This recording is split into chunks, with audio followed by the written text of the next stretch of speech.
Bon, allez, je vais vous laisser arriver tranquillement. En attendant, je vais essayer de calmer comme d'hab, parce qu'à chaque fois que je rentre en live, il y a Charlie et Mia qui sont en train de faire les fous. Voilà, ça saute partout, ça court partout. Salut Elodie, ça va? Ça me fait trop bizarre de faire un live sans mes cartes. Je vais attendre un petit peu que vous arriviez. Chut, voilà, à chaque fois que je suis en live, voilà, là il y a mon chat qui s'est caché sous la table basse, on ne sait pas pourquoi. Voilà, il cherche l'autre. Bon, de toute façon, je vais commencer parce que le but du live, c'est vraiment de vous présenter mon immersion de 21 jours qui commence le vendredi 17 jusqu'au 5 juin sur Telegram et qui s'appelle Révélation. C'est quoi exactement cette immersion qu'on va vivre ensemble pendant ces 21 jours? C'est vraiment un voyage intérieur. C'est vraiment... Le but, ça va être déjà que vous arriviez à sortir du brouillard, sortir de vos doutes, de vos peurs. Ok, j'ai posé ça. De sortir de votre fatigue. Révélation, c'est vraiment là pour que vous puissiez vous connecter à vous et que vous puissiez prendre vos propres décisions. Salut Patricia. Et en fait, c'est vraiment le but, c'est vraiment d'aller initier un changement intérieur. Ok. Et quand j'ai fait mes stories, je vous avais demandé si vous aviez une baguette magique, qu'est-ce que vous changeriez dans votre vie? Et j'ai noté les... J'ai pris mes petites notes. Laetitia a fait ça trop bien. J'ai pris mes petites notes et j'ai noté parce que j'ai vraiment trouvé que c'était intéressant. Et par rapport à ce qui est ressorti, révélation, c'est vraiment un vortex où ça va vous permettre en fait d'avoir des prises de conscience, mais sur toutes les sphères, en fait, de votre vie. Il y a une personne qui m'a écrit à cette question-là, et si j'avais une baguette magique, qu'est-ce que je changerais dans ma vie? Elle m'a écrit tout simplement ma vie. Alors, on a des petits invités, hein, parce qu'ils vont courir un peu partout. Là, c'était Charlie. Et Mia, non, bah, Mia, elle est posée tranquille sur la terrasse. Et en fait, moi, quand je lis ça, bah, profondément, ça me touche, en fait. Parce que, avec une baguette magique, on aimerait changer sa vie. Mais en fait, ça veut tout dire et pour moi, ça veut rien dire. Ok? Parce que ce côté-là, quand j'entends ça, bon, bah, il y a ce côté où on a envie d'avoir du renouveau dans sa vie. Et c'est que la personne, en fait, elle a envie de se réinventer, mais en fait, elle va aller subir. Ok? Elle va aller subir et supporter sa vie. Et je pense qu'il est important d'oser faire les choses. Mais parfois, c'est pas forcément évident de savoir par où commencer, par quoi. Parce que, hormis changer sa vie, ça vient toucher autre chose de plus profond, en fait. C'est qu'il y a vraiment c'est même plus un désalignement, c'est qu'on est complètement, on vit à côté de ses pompes. Quand moi j'entends ça, ça me fait vraiment en résonance par rapport à ça, qu'on vit à côté de ses pompes. Et qu'on n'est même pas, en fait, on vit même pas par rapport à ses propres valeurs, on vit même pas par rapport à soi, on vit soit pour une société, soit par rapport à une relation, à un travail, par rapport aussi, ça peut être familial, peu importe. Et là, il y a vraiment pour moi cette clé-là, pour la personne qui m'a écrit « Changer ma vie », mais déjà, essaie de te poser la question « Qu'est-ce que tu aimerais dans ta vie ?» Qu'est-ce qui te fait déjà juste kiffer et vibrer? Qu'est-ce qui te met en joie, déjà, tout simplement? Salut Sidonie. Arrête. Non. Là, Charlie, vous voyez, à chaque fois que je suis en live, arrête. Il est en train de mettre ses griffes sur mon canapé. Ça va Sidonie? Salut Sandra. Ok, après, j'ai eu aussi comme question... Laetitia, elle a pris ses notes, Laetitia, elle n'arrive pas à se relire. J'ai écrit quoi? Posture de victime. Ok. Ça, je le vois souvent. Je le vois souvent dans mes accompagnements ou en voyance ou en guidance, ce côté de posture victime. Oh oui, mais c'est pas moi, c'est l'autre. Ok? Non, mais là, il y a vraiment une notion de reprendre sa pleine responsabilité, en fait. Tant qu'on ne comprendra pas qu'on est responsable à 100% et pas 50% ou 10% ou 30%, on est responsable à 100% de la vie qu'on se crée. Ça va, Charlie, hein. Tu fais jamais ça. Tu profites. Oui, oui, oui. Oui, oui. Oh, le pauvre Margonzo. Qu'est-ce qu'elle fait? Elle se fâche. Je me recentre. En fait, il faut savoir que ta posture intérieure va aller créer ta réalité extérieure. Donc forcément, si tu subis ta vie au lieu de faire des choix, de choisir aussi bien tes contraintes, bah, tu vas rester dans cette posture de victime. Et parfois, on a un bénéfice caché à être dans cette posture de victime. Pourquoi? Parce que tout simplement, les gens, entre guillemets, ils ont pitié. Ou ils viennent nous donner de l'amour. Oh, mais ma pauvre, ah oui, t'as raison, c'est pas bien ce que tu subis. Hein. C'est triste, hein. Ah oui, mais faut pas. Ah non, mais t'as raison, moi aussi, hein, j'aurais mal réagi. Hein. On a tous, moi la première, parfois je me mets aussi en position de victime quand il y a des choses qui viennent me toucher. On a besoin d'aller voir les autres. Tu te rends compte, ce qui m'est arrivé quand même, ok, mais à un moment donné, à quel moment tu reprends ta place? À quel moment tu reprends ton pouvoir? À quel moment tu dis, ok, je décide? Parce qu'effectivement, les gens ont le pouvoir sur vous que vous leur laissez. C'est mais véridique. Et j'ai mis très longtemps ça à le comprendre, ce côté responsabilité, et se dire que, en fait, tout part de moi. Et les gens me traitent à la hauteur, en fait, que moi-même, je me traite. Et c'est pas évident à le comprendre. Donc forcément, ça fait devoir sortir de cette place de victime. Et ça, dans Révélation, ça va être un gros morceau. Ça va être un gros morceau parce que je trouve que c'est la part la plus importante de pouvoir faire ses propres choix. Que ce soit des choix qui nous font du bien, mais parfois on a des choix à faire qui sont douloureux.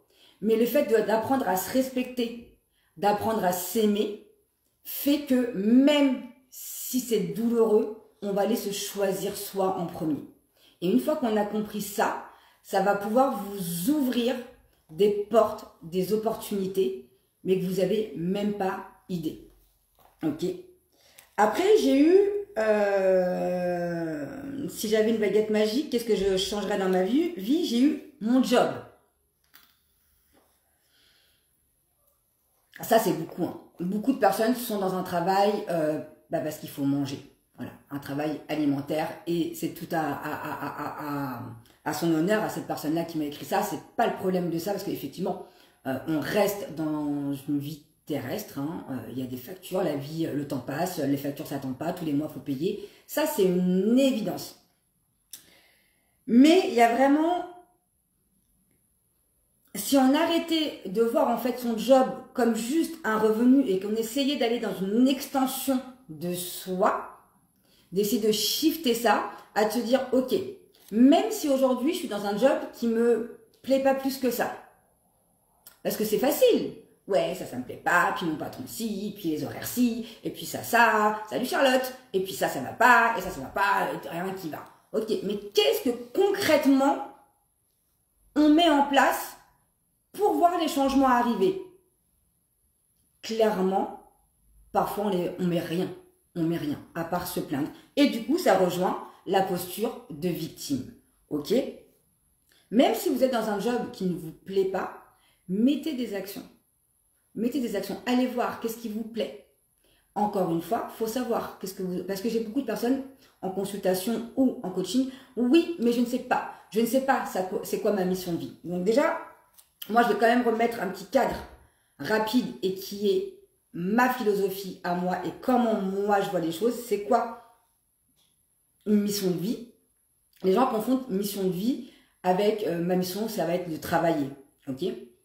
Une mission de vie, on est là pour transmuter nos schémas. On est là pour apprendre. On est là pour casser des liens. On est là pour évoluer. On est là pour apprendre de nos erreurs, que ce soit de cette vie-là ou de nos anciennes vies. En fait, ok? On est là pour transmuter nos blessures et non pas pour les guérir. Parce qu'on est tous là, je veux guérir, je veux guérir. Mais bien sûr qu'on veut être tous bien, c'est une évidence. Mais j'ai envie de te dire, tu te casses le poignet, tu te casses la cheville, elle sera toujours fragile. Et tu vas apprendre à marcher ou à écrire ou avec ce petit, entre guillemets, handicap, cette petite douleur. Il y a des traumas qui ne se guérissent pas. On apprend à les transmuter et on apprend à faire une force. Et c'est là aussi que dans l'immersion révélation, ça va pouvoir vous aider là-dedans. Ok? Mon anxiété, j'ai eu. Et si j'avais une baguette magique, qu'est-ce que je changerais dans ma vie? Mon anxiété. Celle-ci, je l'adore. Parce que ça fait partie de ma vie. L'anxiété, la charge mentale et les émotions non écoutées. En fait, notre corps nous parle constamment, mais on ne l'écoute pas. Parfois, on a un petit bobo, une petite douleur, ouais, c'est rien, ça va passer. Et c'est vrai, parfois ça passe, mais ça se cristallise. Ok? L'anxiété, là, c'est clairement une non-écoute de soi, une non-écoute de ce qui est bon pour nous, où on est dans des projections sur le futur, où on reste trop aussi dans le passé, et on a peur que dans le futur, ce qu'on a vécu dans le passé revienne, en fait. Ok? Pour moi, la meilleure clé pour l'anxiété, et encore une fois, hein, pour moi, c'est très simple. Ce qui vous met en joie, vous gardez dans votre vie. Ce qui vibre pas à l'intérieur de vous, vous le dégagez. Alors on va me dire, ouais, mais c'est facile, je peux pas dégager ma mère, je peux pas dégager mon père, je peux pas dégager mon boss, je peux pas. Mais bien évidemment, mais vous êtes responsable de vous protéger vous. Donc ça veut dire que c'est vraiment des proches. Je vous dis pas de couper. Prenez vos distances. Prenez de la distance. Protégez-vous. L'anxiété, la meilleure solution, c'est de revenir dans le corps. Et une autre solution, moi, qui m'a beaucoup aidé, c'est d'aller aider les autres. Parce que tant que vous n'êtes pas concentré là, sur votre petit nombril, et que vous allez voir ce qui se passe autour de vous, bah, tant que vous allez être occupé à aider les autres, vous n'êtes pas en train de penser à vos propres soucis. Plus vous allez vous concentrer sur un projet, un objectif, peu importe lequel, un sport, plus vous allez avoir l'esprit occupé, moins vous allez être dans cette charge mentale à mouliner. Parce que vous allez être dans une action qui est bonne pour vous. Et ça, c'est extrêmement important également. Ok. Après, j'ai eu mes peurs et mes émotions négatives. Ok. En fait, vos peurs et vos émotions négatives, j'entends souvent, j'ai envie de penser positif, genre, ok, ça c'est important. Mais il y a vraiment ce côté-là que les peurs et les émotions négatives, faut pas le voir comme un frein, mais il faut vraiment le voir comme des flèches, en fait,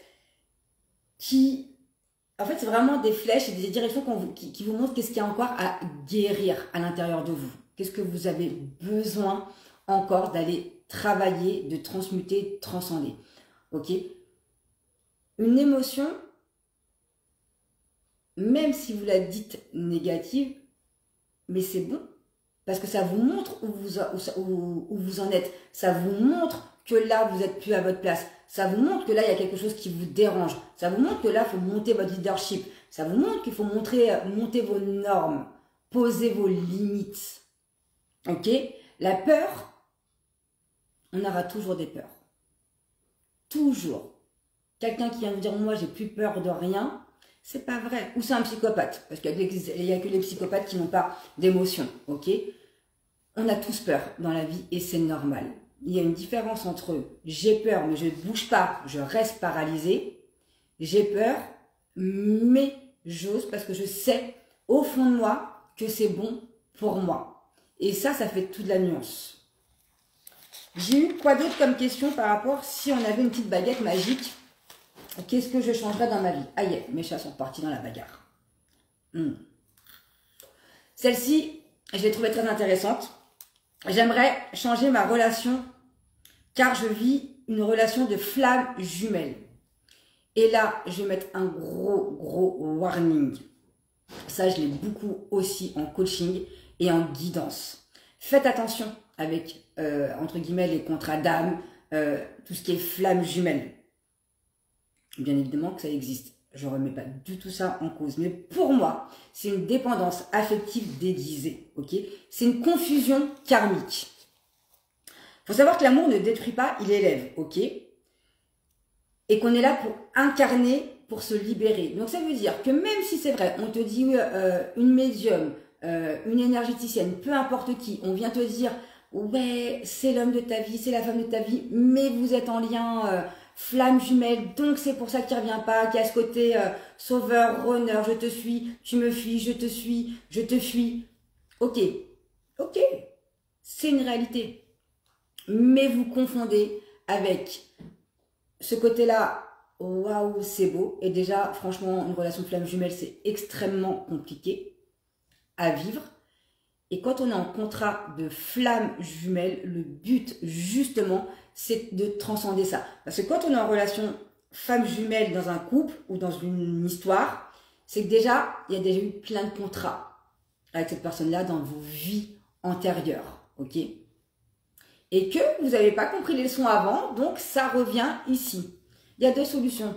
Pareil.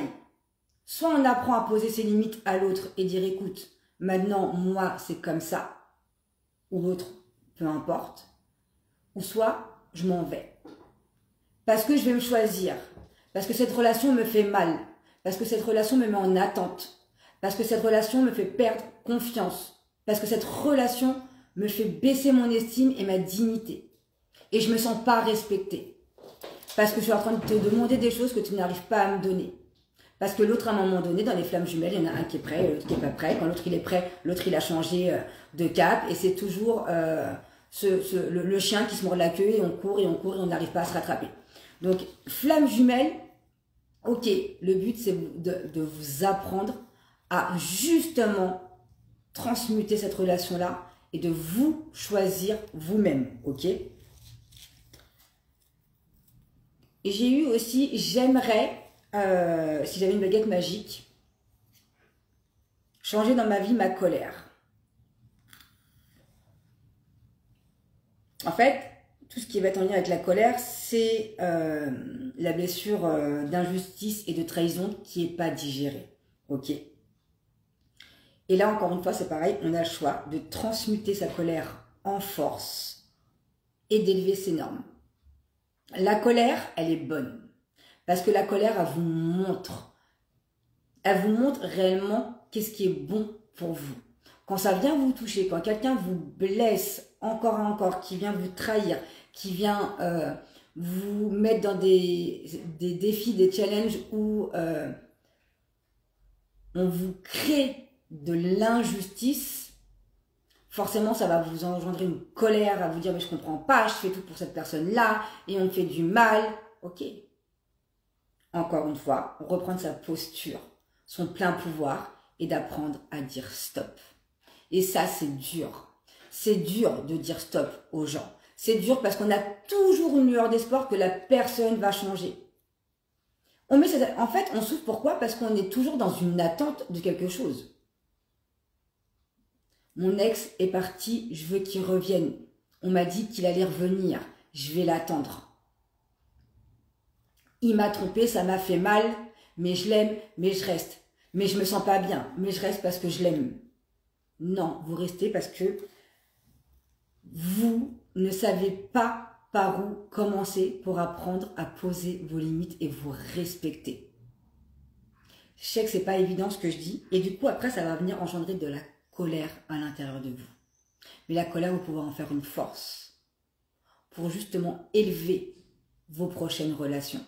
Et de ne pas rester dans ce truc-là, bah je me mets plus en couple. Ou avoir ces croyances limitantes, bah les femmes ou les hommes sont tous infidèles, c'est tous des cons, c'est peu importe la croyance que vous avez.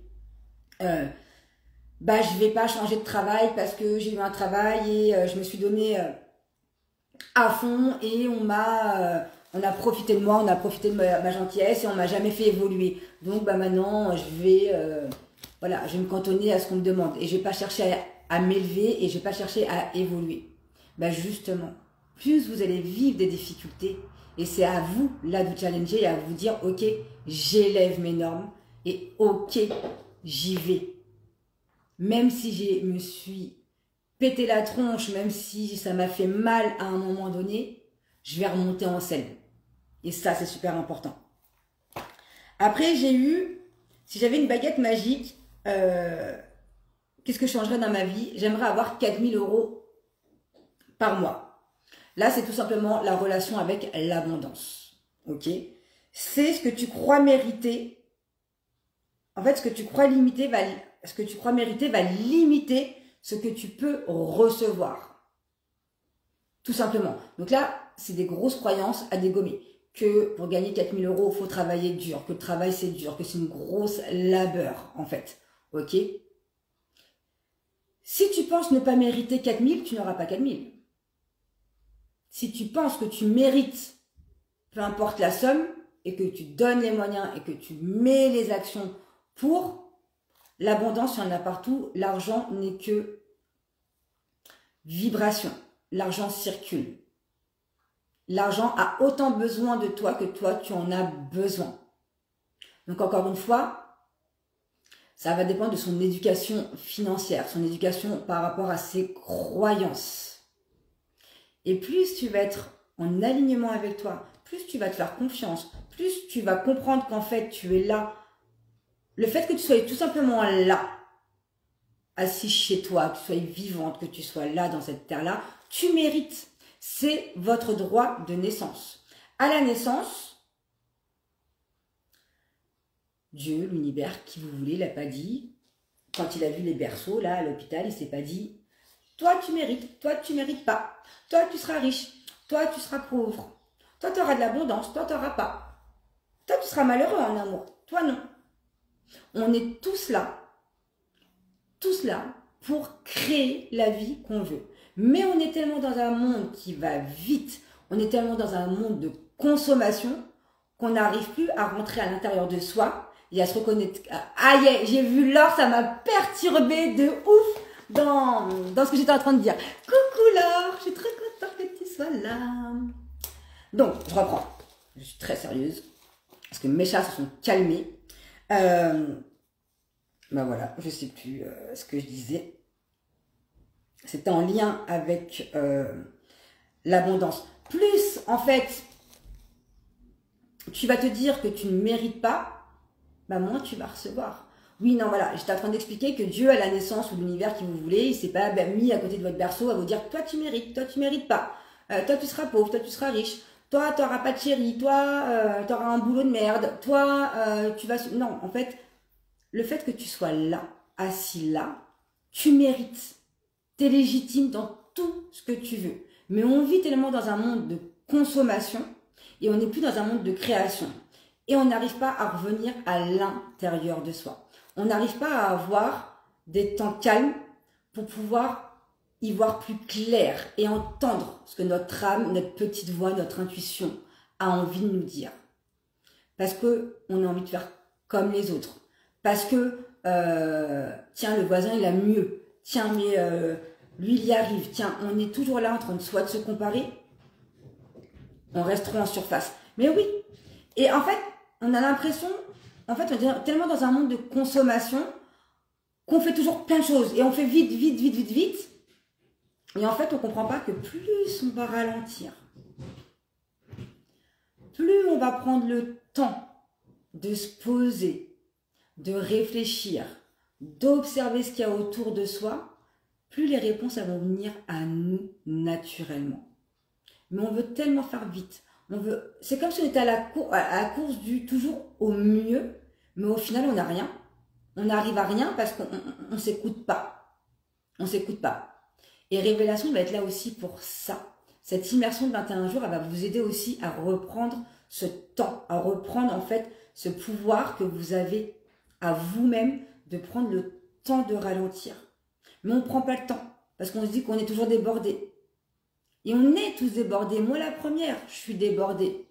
Par contre, et c'est véridique, j'ai toujours du temps pour moi dans mes journées pour lâcher.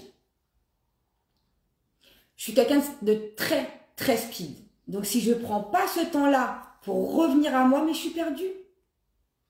Vous savez, quand on a, surtout les nanas, là, avec notre sac à main, on cherche nos clés partout, on a posé quelque chose dans la maison, on ne trouve pas, on court, on court. Mais ça, c'est parce qu'on n'est pas dans l'instant présent.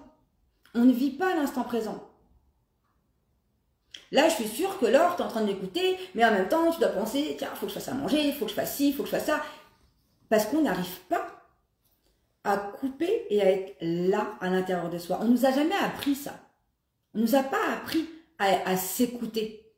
On nous a appris à être des bons soldats et à faire comme tout le monde fait. Maintenant, moi j'ai envie de te dire, si on regarde la société actuelle, pour moi elle est plus malade, entre guillemets, je mets bien malade entre guillemets, que dans une expansion, que dans une élévation, que dans une création. C'est ça, tu me connais. Voilà, je veux dire, à un moment donné, observez-vous, vous, et arrêtez de regarder ce qui se passe chez les autres. Ok? J'ai eu aussi, si j'avais une baguette magique, qu'est-ce que j'aimerais changer dans ma vie? Mes voisins. Ça m'a fait rire. Ça m'a fait rire parce que la personne me disait que ses voisins faisaient trop de bruit, que c'était compliqué, qu'elle en avait marre. Ok. En fait, il faut savoir que ce qui t'agace à l'extérieur parle souvent de ton intérieur. Et là, tu as un gros besoin de paix intérieure. En fait, plus tu vas mettre ton focus sur le bruit, plus tu vas mettre ton focus sur tes voisins que tu n'aimes pas, que tu es là en train de ruminer toute la journée, mais en fait, tu fais qu'alimenter ça. Donc, tu envoies juste à l'univers, parce que lui, l'univers ne fait pas la différence. Ton cerveau, l'univers, vous l'appelez comme vous voulez, ne fait pas la différence entre ce qui est réel et pas réel, et le positif et le négatif. Le ne plus, il ne comprend pas. L'univers va répondre à ta vibration. Donc forcément, plus tu vas te concentrer à aller critiquer tes voisins, tu es en train de nourrir là, cette haine-là, ben forcément elle grandit, elle grandit, elle grandit, puisque tu mets ton focus là-dessus. Plus tu vas mettre ton focus sur quelque chose d'autre, et là tu vas me dire, ah ben ouais, mais je l'entends le bruit, alors t'es gentil Letty, mais comment je fais? Parce que les voisins ils cassent vraiment les pieds. Ok, ils te cassent vraiment les pieds. C'est un fait. Mais plus tu vas aller l'alimenter, il n'y a rien qui va changer. Je veux dire, c'est pas en allant ruminer ça que ça va s'arrêter. Encore une fois, c'est reviens à toi, retourne à ta source et demande des solutions. Envoie de l'amour justement à tes voisins qui te cassent les pieds. Tout est énergie. Hein. Tout est énergie. Après, j'ai eu... J'arrive pas à me relire.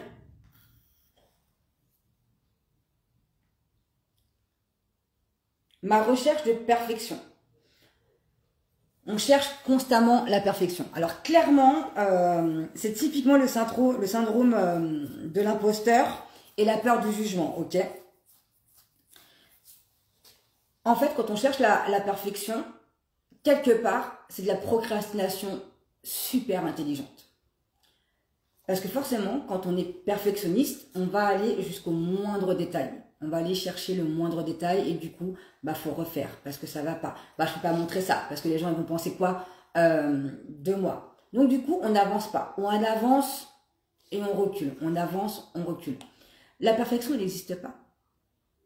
La preuve, moi j'essaie de faire un lancement, là, je l'ai fait en 24 heures. Je me suis embrouillée dans mes stories.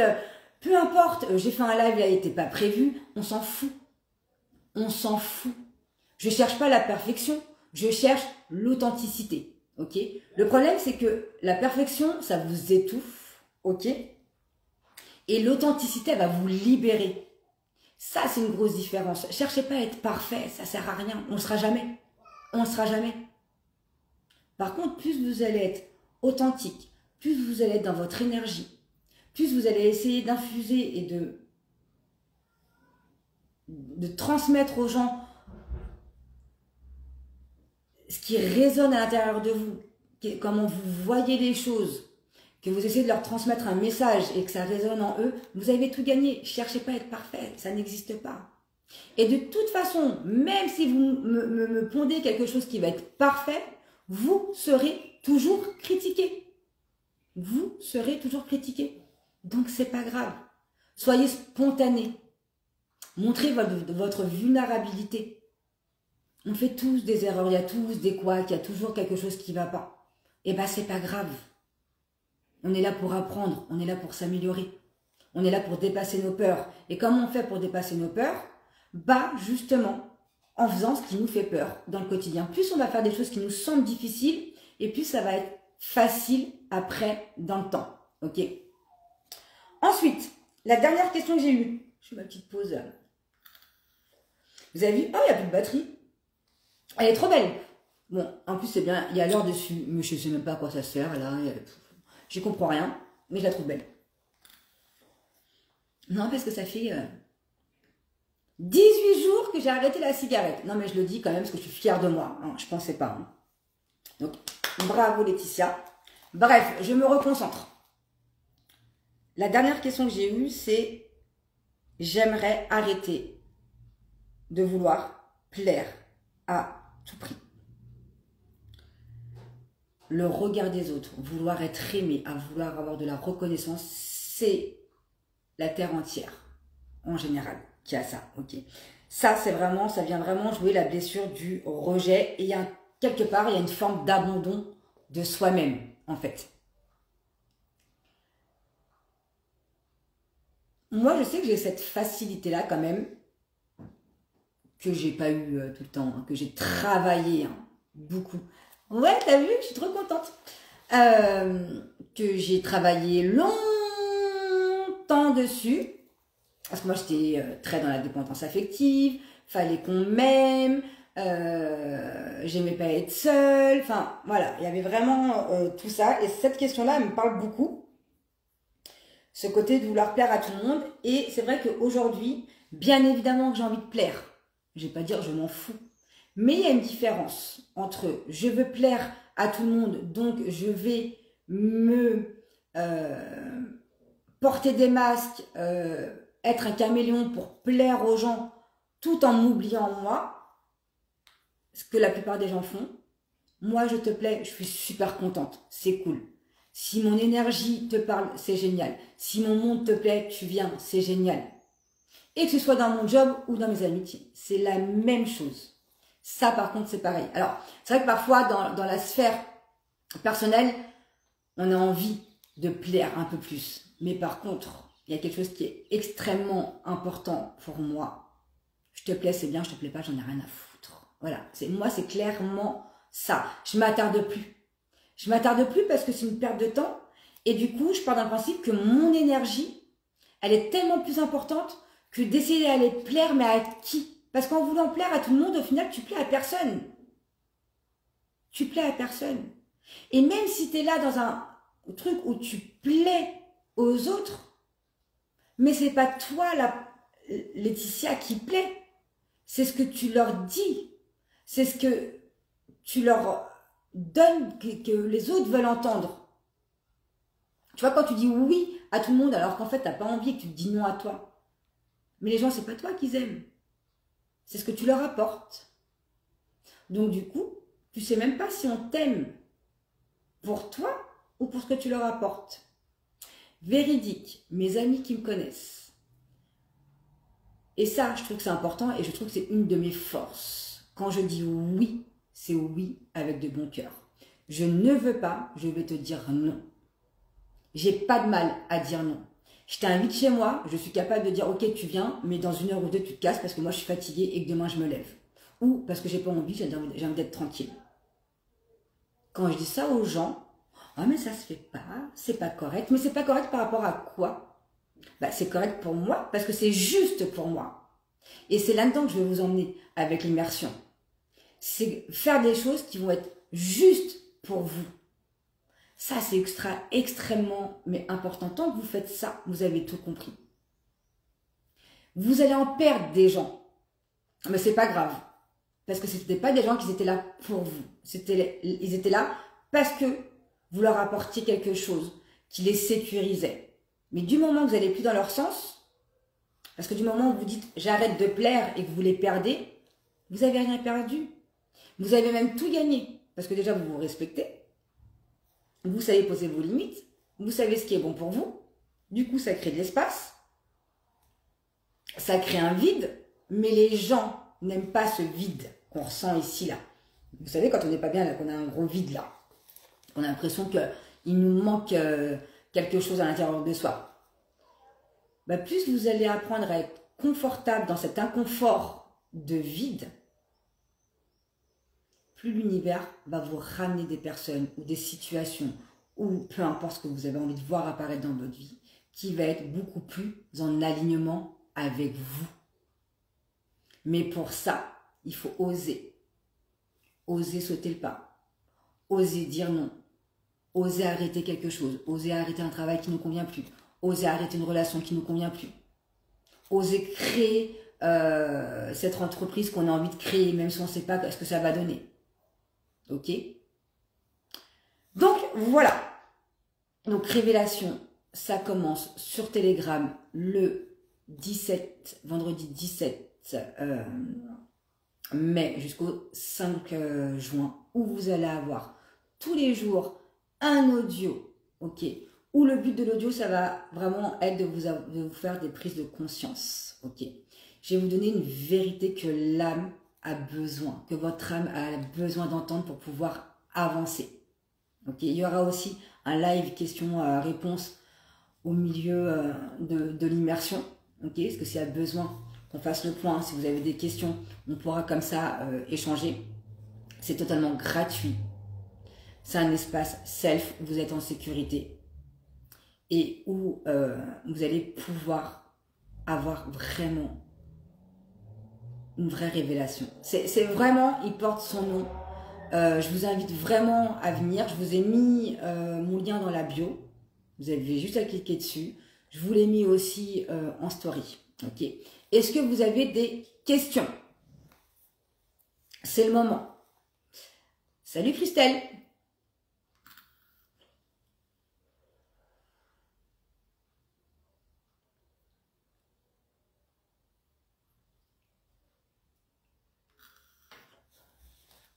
De toute façon, je vais refaire... j'ai prévu de refaire des lives cette semaine par rapport à ça. Donc, si vous avez des questions, allez-y, c'est le moment. Sinon, s'il n'y a pas de questions, là, tout de suite, n'hésitez pas de venir me contacter en message privé. Je me ferai vraiment un grand, grand plaisir de vous y répondre. Et j'espère vous voir nombreux et nombreuses sur mon espace Telegram pour ces 21 jours d'immersion pour révéler à soi ce qui est réellement juste et important. Ok, non, pas de questions, merci. Avec plaisir, ma belle. Bah, je vous souhaite une belle soirée et je vous souhaite un bon week-end. Je vous embrasse très fort. Ciao, ciao.